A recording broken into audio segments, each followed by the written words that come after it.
Cette idée du partage du travail, par exemple par les 35 heures ou d'autres, je voudrais préciser tout de suite que l'économiste n'a absolument rien à dire si on devrait travailler 18 heures, 35 heures ou 54 heures. C'est pas notre travail, c'est un choix de société et c'est un choix des individus aussi. Je pense que on a des préférences tous différentes sur le sujet et donc c'est normal qu'il y ait une certaine liberté sur le sujet. Ce que disent les économistes, c'est que ça ne marche pas, ça peut marcher dans le très court terme et je reviendrai par la suite sur les études empiriques.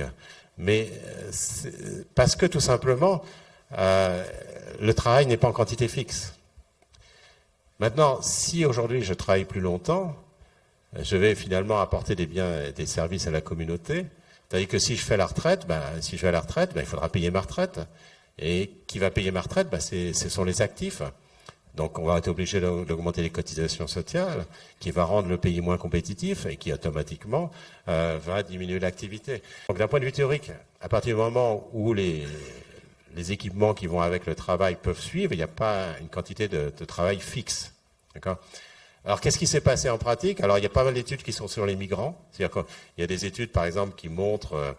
je ne sais pas si vous vous souvenez, en 1980, Fidel Castro a ouvert pendant quelques mois les portes à l'immigration. Donc, il y a 125 000 Cubains qui sont arrivés à Miami, tout d'un coup.